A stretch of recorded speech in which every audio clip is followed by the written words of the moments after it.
Você nunca foi a um terreiro de Umbanda e quer muito conhecer? Ou nunca tinha ido a um terreiro de Umbanda e acabou indo pela primeira vez? Tomou um passe mediúnico, até se sentiu mais leve, mas quando falou com a entidade, não entendeu absolutamente nada. Se isso aconteceu, eu tenho as respostas. Se interessou pelo assunto? Então vem comigo que este vídeo é para você.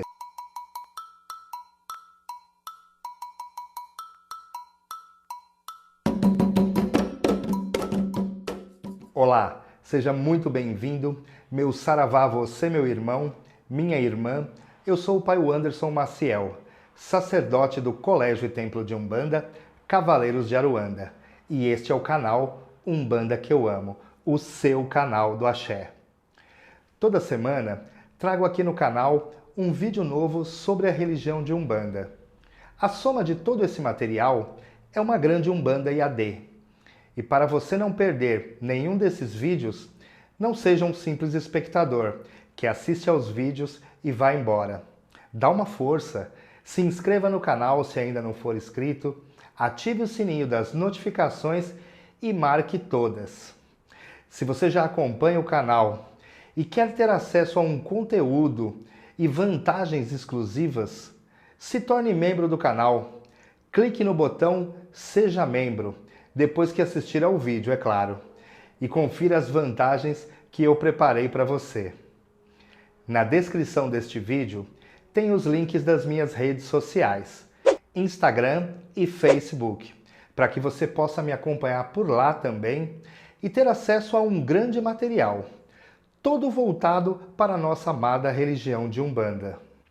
Eu quero agradecer a inscrita Diana, que relatou sua experiência de quando visitou um terreiro e, após receber várias orientações, saiu sem entender nada.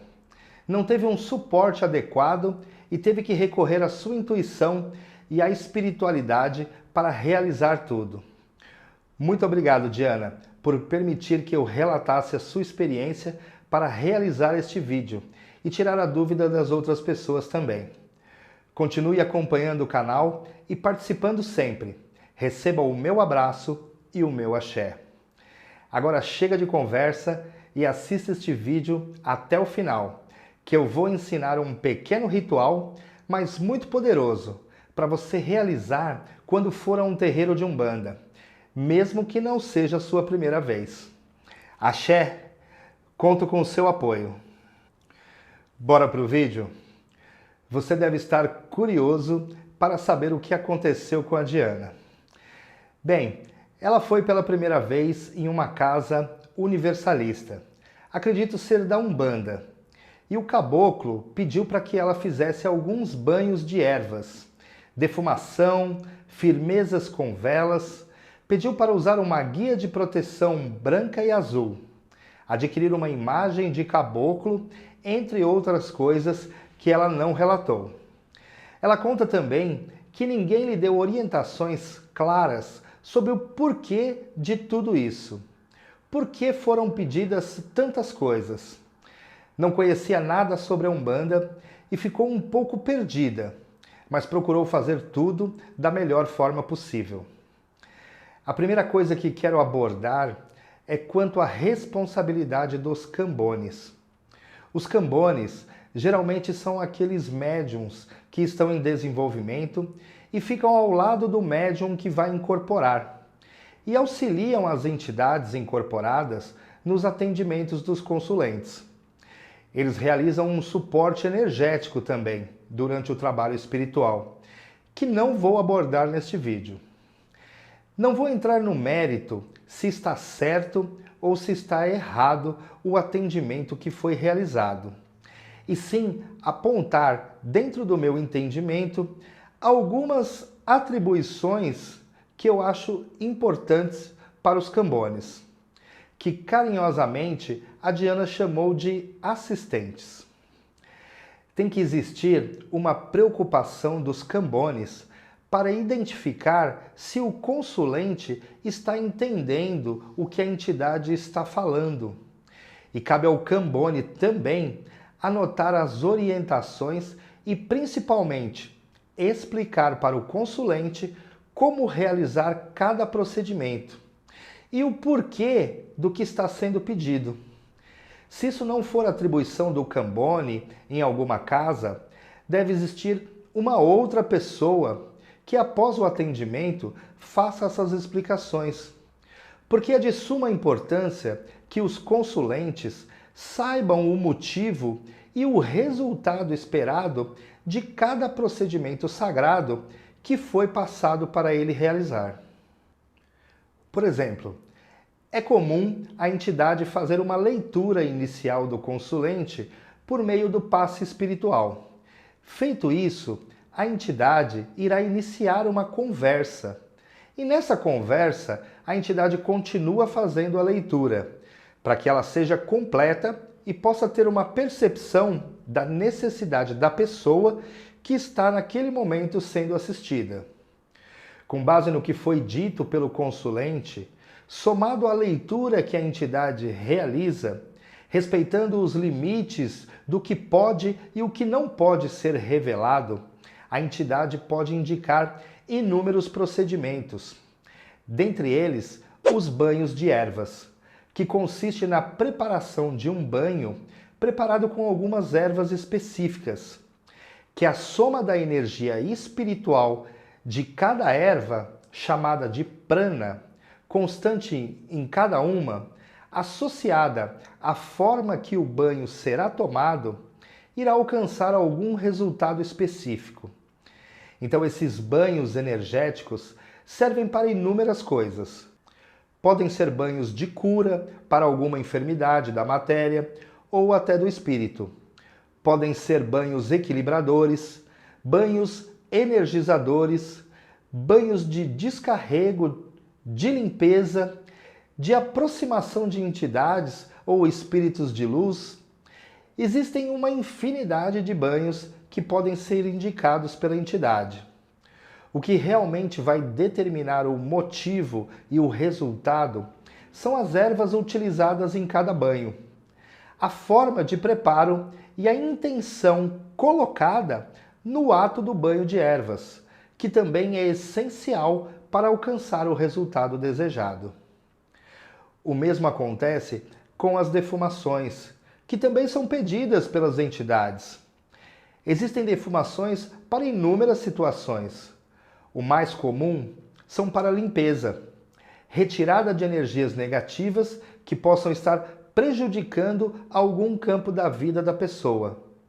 Também são muito usadas para harmonizar ambientes, tornar a pessoa ou o local mais equilibrado energeticamente, afastar quiumbas, eguns e obsessores.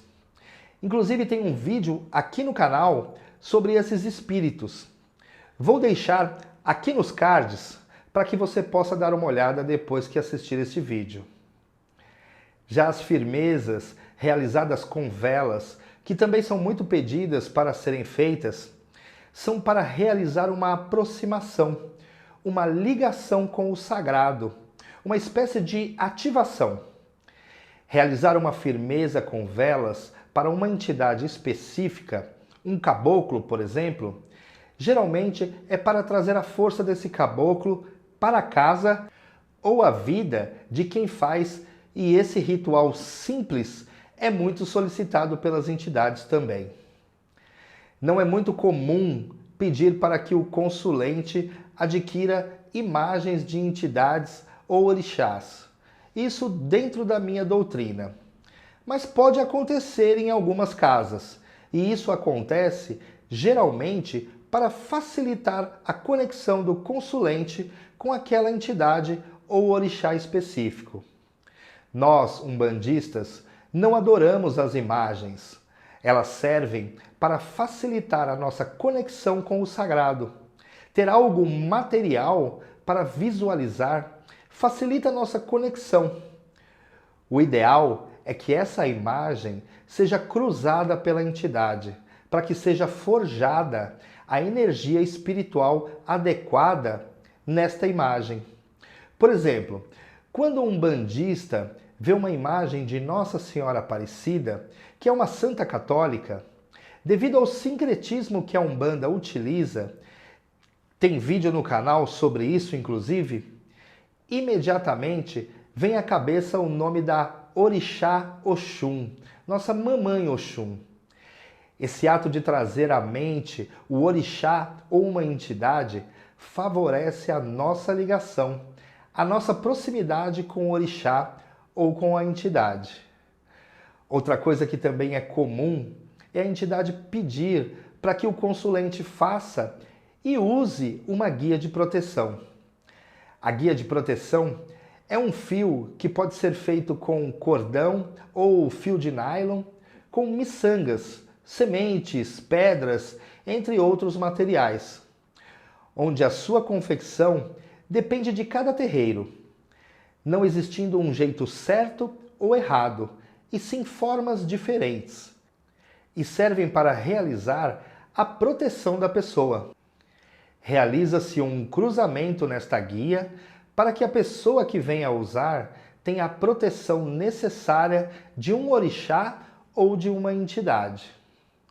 Caso você tenha vontade de usar uma guia de proteção e não tem como ir a um terreiro para realizar o cruzamento, tem um vídeo aqui no canal que eu ensino como fazer e consagrar na sua própria casa. Vou deixar o link nos cards também. Fazendo uma análise, achei um pouco estranho a entidade pedir tantas coisas que energeticamente acabam se repetindo. Mas quem sou eu para dizer o que é ou não necessário? Cabe a cada um também fazer uma análise daquilo que a entidade nos diz. Meu conselho é: não realize nada só porque a entidade falou. Olorum nos deu o livre-arbítrio e ele também serve para que possamos avaliar o que é bom ou o que não é bom para nós.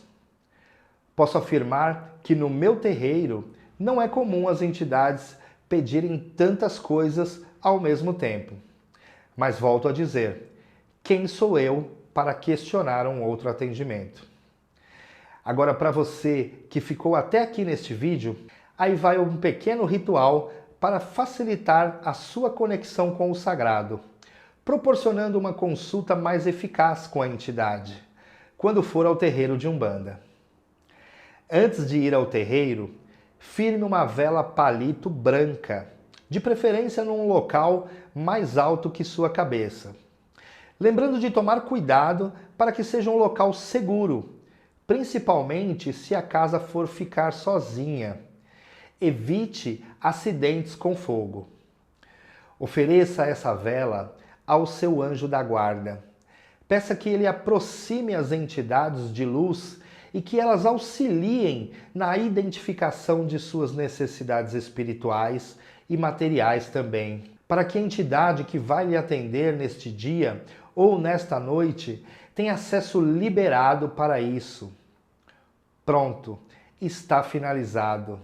Se arme de fé e vá de coração aberto para receber o melhor na sua vida. Agora escreva um comentário me dizendo se você frequenta um terreiro ou não. Se já, me conte se a entidade já lhe pediu para fazer algo que você achou um pouco estranho. Eu leio todos os comentários e faço questão de responder. Se você gostou deste vídeo, me prove. Curta, comente e compartilhe nas suas redes sociais. Me ajude a levar o conhecimento da Umbanda para um número cada vez maior de pessoas. Semana que vem, mais um vídeo do canal Umbanda que eu amo. Conto com a sua presença. Que Oxalá te abençoe e Exu te guarde. Axé!